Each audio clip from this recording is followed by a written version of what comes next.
다음으로 2021년 고1 3월 모의고사 도산 12곡과 법정 스님의 인형과 인간이란 작품에 대한 설명을 시작하도록 하겠습니다. 고전 작품이다 보니까 이게 좀 어려움이 많아서요.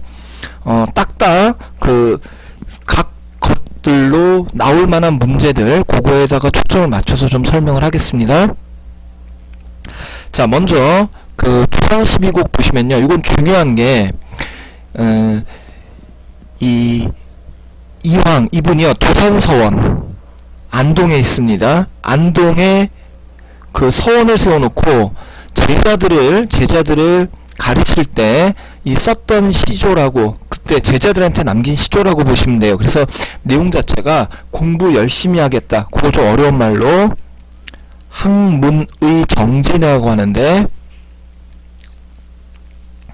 자, 고인도 날 못 보고 나도 고인 못 봐. 그래서 여기서 지금 고인이라 함은 자, 여기 나와 있듯이 옛 성인, 성현, 즉 고인이라는 것은 공자, 맹자 같은 사람입니다. 당연히 지금 살아계시지 않으니 나도 고인이 나를 못 봤고 나도 고인을 못 보겠죠.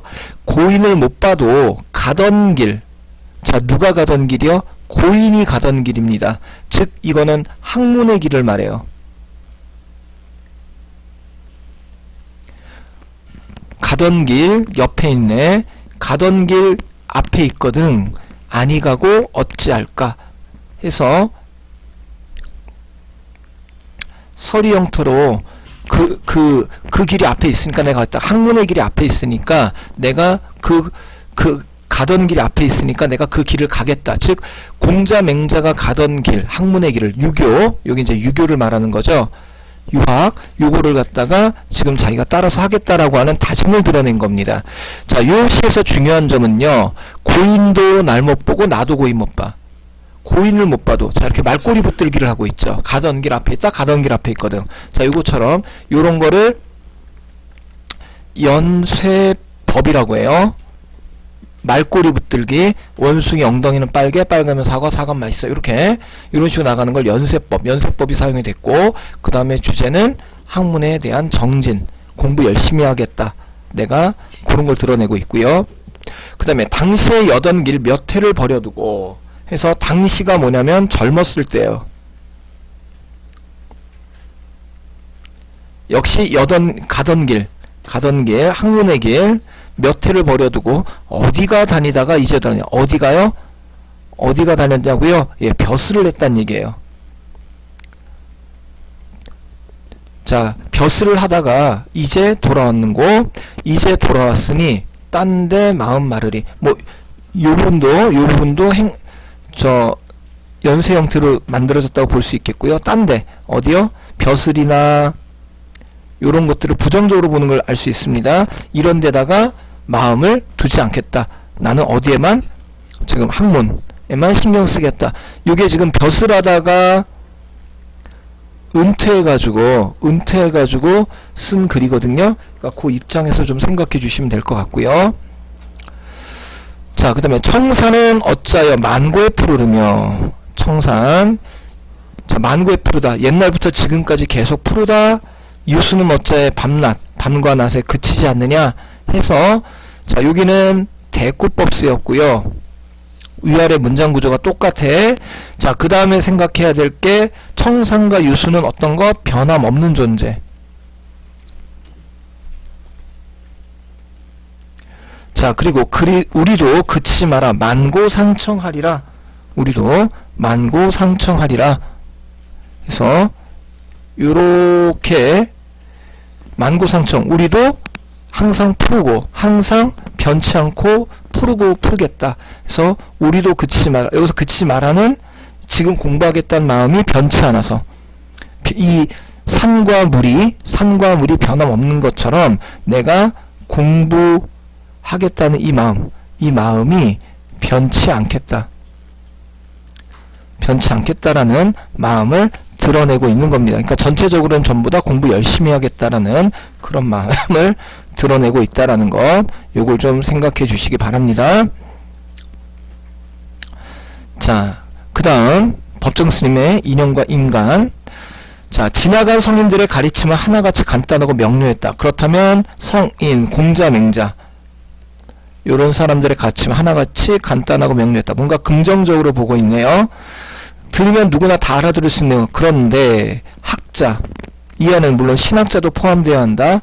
학자라는 사람들이 튀어나와 불필요한 접속이나 수시로서 말의 갈래를 쪼개고 나누어 명료한 질을 어렵게 만들어놨다. 자, 이 학자라는 사람들, 이런 사람들이 요걸 쪼개가지고 어렵게 만들어놨다. 어떻게 살아야 할 것인가에 대한 자신의 문제를 묻어둔 채 이미 뱉어버린 말에 찌꺼기를 시시콜콜하게 뒤적거리며 이러쿵저러쿵 따지려 든다. 자, 요런 걸 지금 비판하고 있습니다.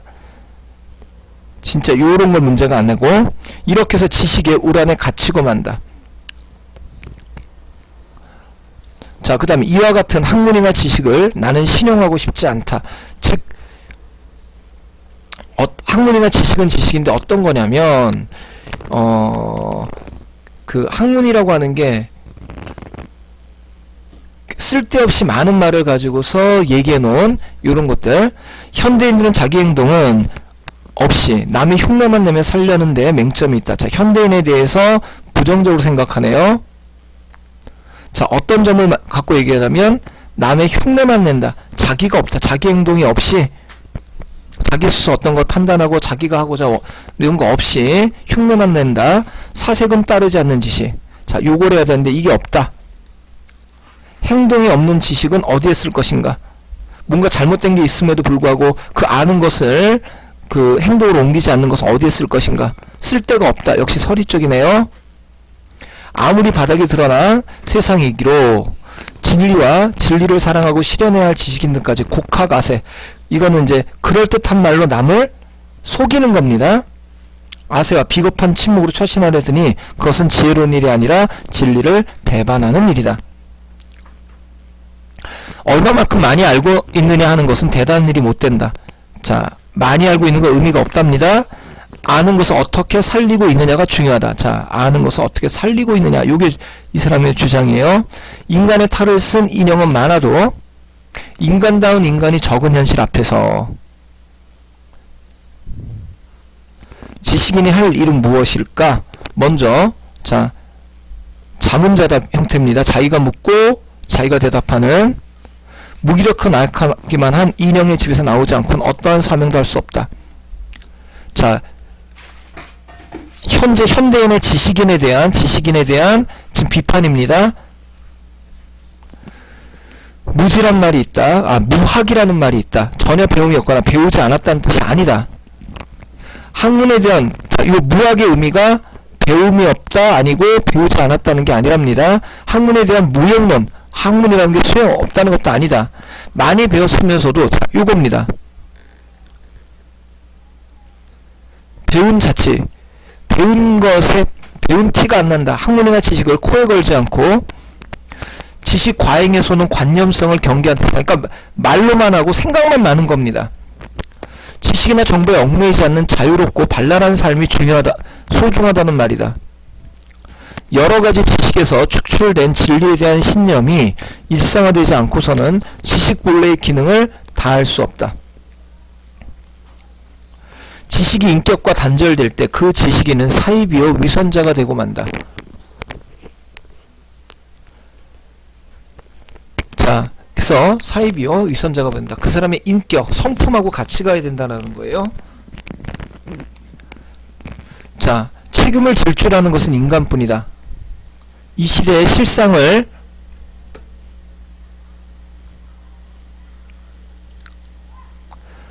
모른 체하고 무관심하는 비겁함이 일종의 범죄다. 사랑한다는 것을 함께 나눠진다. 우리에게는 이웃의 기쁨과 아픔을 함께 나누고 책임있다. 우리는 인형이 아니라 살아있는 인간이다. 그래서 어떻게 하자고요? 자기가 배운 것 그런 걸 가지고 이웃에도 관심을 가지는 그런 사람이 되자라고 얘기하고 있는 작품입니다.